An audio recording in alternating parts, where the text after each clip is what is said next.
예, 한국노동사회연구소의 김종진 부소장입니다. 지난 몇 년간 플랫폼 노동과 관련해서는 언론에 다양하게 이야기가 나오고 있습니다. O2O, 온라인과 오프라인, 쉽게 배달앱과 같은 이 주문형 우리 사회 일상적으로 접하는 신종 일자리가 증가하고 있다. 반면에 노동자의 기본적 권리가 침해되는 건 아니냐라는 주요 언론에서 사회적 논쟁이 되고 있습니다.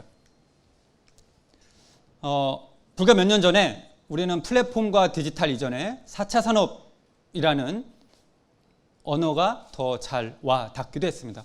전 세계적으로는 이런 용어보다는 디지털화, 디지털 경제라는 표현을 더 많이 쓰고 이와 연동된 플랫폼 노동이 우리 사회에 논의된 핵심 중에 하나입니다. 일하는 방식도 다르고 도구도 다르고 혹은 적용돼야 될 사회적, 법적 규정도 이전과 다르다는 논의가 있습니다. 문제는 이 일하는 과정에서 작업수단, 매개수단만 바뀌었는데 그 결과로서 소득, 계약의 방식, 사회보험과 같은 불평등한 거 아니냐, 혹은 기술과 산업의 향유는 어느 한쪽에만 혜택 보는 거 아니냐라는 이야기들도 있습니다. 유심히 보는 전 세계적으로 아마존이라는 회사가 물류 시스템을 통해서 배달이 가장 플랫폼 노동의 대표적인 현상으로 논의되고 있는 것도 전 세계 흐름 중에 하나입니다. 몇 가지 질문을 해보면 이렇게 이야기할 수 있을 것 같습니다. 플랫폼 노동이라는 것은 앞으로 계속 증가할 것인가? 증가한다면 일하는 사람들의 형태는 기존의 근로기준법을 적용받는 노동자와 같은 적용을 받는 것인가? 다르다고 한다면 우리는 그들에게 어떠한 사회적, 법률적, 제도적으로 해야 할 과제인가? 기존의 법률로만 구속할 수 있는 것인가? 나쁜 것인가? 좋은 것인가? 이런 몇 가지 질문을 해볼 수 있을 것 같습니다. 앞의 발제처럼 플랫폼 노동은 온라인 플랫폼을 매개로 해서 일을 하는 자가 특정 혹은 불특정 다수에게 서비스를 제공하고 보수를 받는 일의 형태를 플랫폼 노동이라고 합니다. 번역, 디자인 시안처럼 인터넷 사이트에 올려서 내 업무 서비스를 일의 형태를 제공하고 보수를 받는 클라우드 노동, 웹 노동이라고 합니다. 우리가 익숙한 건 후자입니다. 배달앱, 주문, 운송, 가사 서비스 등. 국제노동기구는 이렇게 구분을 하고 있고요. 여기서 더 포착할 수 있는 건 이런 우리들의 사회적 현상입니다. 우버이츠, 타다, 푸드플라이 등 이전에는 분명히 존재했었는데 일하는 방식이 인터넷 플랫폼 형태는 바뀐 건 없는데 작업수단 매개 방식만 바뀌었는데 근로기준법을 적용받는 근로자가 아니랍니다. 퇴직금이 없습니다. 야간 근무를 해도 야간 근무 수당이 없습니다. 최저임금을 적용받지 않습니다. 일하다가 다쳐도 산재보상 적용은 받지 못합니다. 일하다가 해고 구조조정이 돼도 실업급여를 받지 못합니다. 연차휴가 없습니다. 내가 개인적인 일을 하지 않으면 소득의 단절입니다. 이런 문제를 우리는 어떻게 사회적으로, 정책적으로 해결할 것인가 라는 것도 있습니다. 두 번째, 단순히 이런 문제만 아니라 조금 더 발전하면 일본처럼 이런 문제도 제기됩니다. 슬라이드 좌하단의 내용은 일본의 배달앱인데 도쿄를 인근으로 해서 작업 지시를 AI가 합니다. 그런데요, 밖으로 나갈수록 거리가 멀어질수록 시급 단가가 높은데 그런 지역일수록 일본의 우범지대입니다. 기술이 사회적 맥락을 하지 않고 저렇게 너 1.5km 더 가면 1달러 더 벌 수 있는데 그 지역은 우범지대이거나 사고 위험이 있는 곳. 기술은 과연 인간에 어떠한 혜택을 주는가도 우리는 반문을 해야 합니다. AI 시대에 빔 프로젝트가 형편이 없네요. 좌측과 우측은 해외 업체와 국내 업체의 플랫폼 혹은 디지털 노동이라고 하는 유사 업체들의 사례입니다. 이것은 어떤 현상을 대면냐? 전 세계적으로 이미 기업의 사업 방식, 비즈니스 모델이 10년 후에 우리나라에 들어오는 게 아니라 이제는 동시대에 우리에게 퍼지고 있다는 겁니다. 플랫폼 노동과 관련해서는 제도와 정책도 거의 동시대, 연구도 마찬가지고 토론도 지금 동시대에 이루어지고 있습니다. 정책적 논의도 유사할 거라고 봅니다. 먼저 OECD는 지난 3년 전부터 클라우드 노동과 대변될 수 있는 온라인 노동에 대해서 추이를 포착하고 있습니다. 지난 3년간 26%의 성장률을 보이고 있는데 문제는 크리에이티브, 창작 노동의 온라인 노동은 증가하고 있지만 법률 회계 관련된 서비스는 3% 내외의 성장밖에 없습니다. 우리나라 이 OECD 통계에 포착되지 못하는 현상입니다. 즉 플랫폼 노동이 53만이라고 추계되지만 웹 클라우드 온라인 노동이 한국에서는 잘 포착되지 못하는 문제도 있습니다. 그래서 디지털 플랫폼 노동의 규모도 더 많을 것이라는 추정을 많은 수의 연구자들이 진행을 하고 있는 이야기이기도 합니다. 실제로 플랫폼 노동 추정에 다수의 연구자 선생님들에 대해 보면 미국, 유럽, 영국, 독일과 국내의 비교를 보면 취업자 대비 2% 전후의 현상들을 확인할 수 있습니다. 우리나라가 온라인이 더 강국이고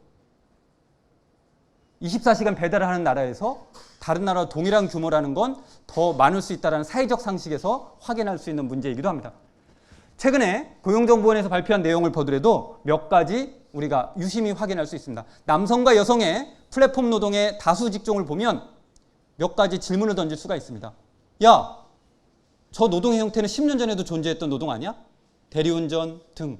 그럼 저걸 새로운 플랫폼 노동이라고 할 수 있을까?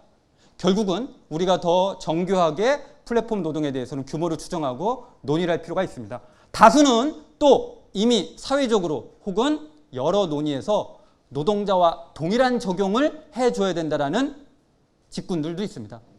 우리의 논의는 보다 더 확장돼야 되는 거 아닌가라는 질문도 합니다.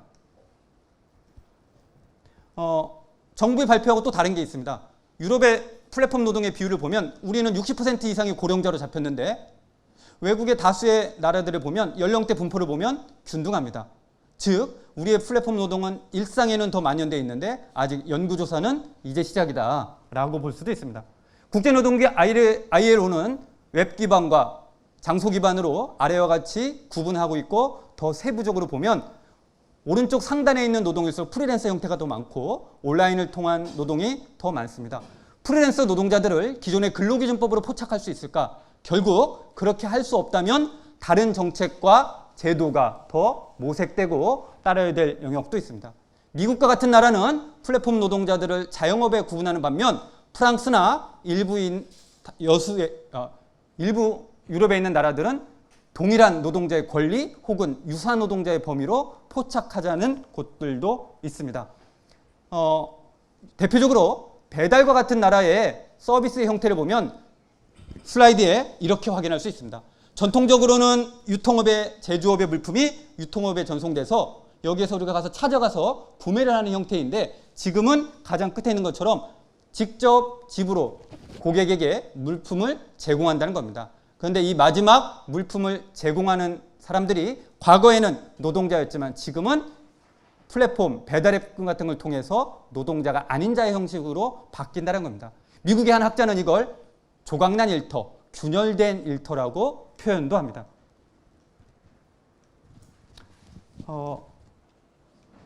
라이더, 가사 서비스 이런 분들은요 30년 전에도 있었고 40년 전에도 있었습니다. 지금도 존재하고 이들과 지금 슬라이드에 있는 것처럼 오늘도 제가 몇 분하고 명함을 주고 받았는데요. 지금은 명함 꽂이에 꽂지 않죠. 아직도 책상에 명함 꽂이에 꽂는 분들은 지금 다른 삶을 살고 있는 분들입니다. 지금은 모 회사에 스마트폰으로 찍어서 데이터베이스에서 오죠. 이걸 일하는 사람들이 다 집에서 8,000명이 재택근무를 하고 있습니다. 타이피스트라고 있거든요. 그런데 근로자가 아니에요. 퇴직금도 받지 않고. 약 8,000명 지난 몇 년 동안 엄청나게 성장하고 있는데 문제는 AI가 이 기술을 습득해서 딥러닝을 해서 지금 몇 년 후에는 그 8,000명이 다 구조조정, 해고를 해야 되는 상황이 있습니다. 그러면 우리의 일은 과연 플랫폼 노동이 일을 창출하기만 하는 것인가 변형된 것인가라는 것도 합니다. 그래서 플랫폼 노동은 기존 산업의 플랫폼화와 기존에 존재하지 않았던 산업의 플랫폼화는 구분도 필요할 것 같고 정책도 다를 필요가 있는 게 아니냐라는 모습입니다. 국제노동기구 ILO는 올해 창립 100주년을 맞아서 미래 일 10대 의제를 했는데 그 중에 하나 8번째 좋은 일자리 기술 활용과 관련된 내용은 아래와 같습니다. 플랫폼 노동은 확산되고 있지만 노동법의 준수 모니터링을 받지 않고 표준적 계약과 최저임금도 준수받지 않아서 일정한 사회적 그 무엇이 필요하다는 것도 국제적 기준의 논의의 확장이기도 합니다. 유럽연합은 다양한 기준으로 인해서 더 세분화해서 구분도 하고 있습니다. 미래를 생각하고 우리의 일자리를 플랫폼 노동에 대해서는 고민이 필요한 것 같습니다. 디지털화, 플랫폼 노동, AI는 우리는 어떠한 기준에서 바라봐야 될까? 시민과 고객들은. 두 번째, 우리의 직업이 다 플랫폼 노동으로 변화된다면 너에게 실업급여도 없고 최저임금도 없고 휴일휴가도 없다면 과연 그 일자리는 좋은 것인가? 세 번째, 플랫폼 노동으로 일하는 사람은 과연 산업안전에, 노동안전에 안전한 일자리인지, 그들에게 노동의 기본적 권리는 어떻게 가능할 것인지가 중요한 문제인 것 같습니다. 구체적으로 가면 사회적으로 어쩔 수 없이 디지털 플랫폼 노동이 확대된다면 우리는 몇 가지 고민이 필요합니다. 그 플랫폼 노동의 기술, 알고리즘의 혁신은 과연 중립적인지, 100년 전에 러다이트 운동처럼 이건 안 돼, 뿌갤 것인지, 아니면 인간 중심으로 기술을 활용하고 소비자들에게 같이 그 무엇을 제한할 수 있는 것인지는 고민이 필요합니다. 특히 신분, 계약, 고용 형태와 상관없이 사회적 안전망은 우리가 해줘야 되는 거 아닌가. 그러면 전통적으로 사회보험료의 분담은 기업과 종사자만이 아니라 정부도 참여하고 이걸 이용하는 소비자, 좋은 착한 소비자가 되기 위해서 내가 배달에 사용하는 배달료가 100원이 인상됐을 때 그 100원에 50원은 플랫폼 종사자의 사회보험, 노동의 안전에 쓰인다면 우리는 동의할 수 있는지, 이런 질문을 던질 필요가 있을 것 같습니다. 국제노동기구에서 이미 몇 차례 논의도 있고 분쟁도 있고, 이 사례는 외국의 이탈리아의 한 지역의 사회적 협약으로 이러한 4-5가지 협약이 지역에서 논의되고 공유될 필요가 있지 않냐라는 얘기도 하고 있습니다. 이탈리아 밀라노에서도 배달 유니온, 라이더 유니온과의 사회적 협약을 모색하고 있다면 정책적 단위를 넘어서 시민과 고객, 이해 당사자들이 사회적 모델을 만드는 것도 우리의 화두인 것 같습니다. 덴마크에서는 전 세계 최초로 가사 서비스 노동자들에게 동등한 권한을 주는 단체 협약을 통해서 노동의 권리를 준 나라들도 있습니다. 법으로 규율하고 있는 나라, 사회적 협약으로 하고 있는 나라, 단체 협약으로 하고 있는 나라, 정책으로 그 권리를 보장하는 나라 등 모델과 경로는 다양한 것 같습니다. 여기서 중요한 건 시민과 고객 이용자들이 어느 쪽에 더 미래 일에 관심을 갖느냐가 중요한 화두인 것 같습니다. 최근에 일부 학계 나라에서는 플랫폼세, 디지털 과세를 통해서 그 세금을 플랫폼 종사자의, 플랫폼 노동자들에게 향유할 수 있는 사회적 안전망을 보장하고자 하고는 언급, 주장도 있는 것 같습니다.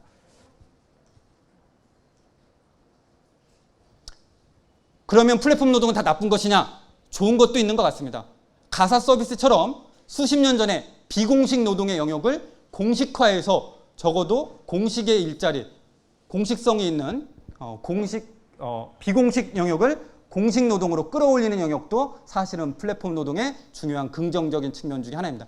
문제는 그 이후에 기본적인 사회적 안전망, 권리를 어떻게 향유할 것인지가 우리의 화두인 것 같습니다. 국제노동기구 ILO는 플랫폼 노동이 이렇게 일과 삶의 균형 혹은 공식화의 2-3가지 긍정성도 얘기하지만 약 10여 가지는 우리가 해결해야 될 과제가 많다는 이야기도 각국 회원국들에게 제시하고 있는 상황 중에 하나입니다. 이상으로 마치도록 하겠습니다.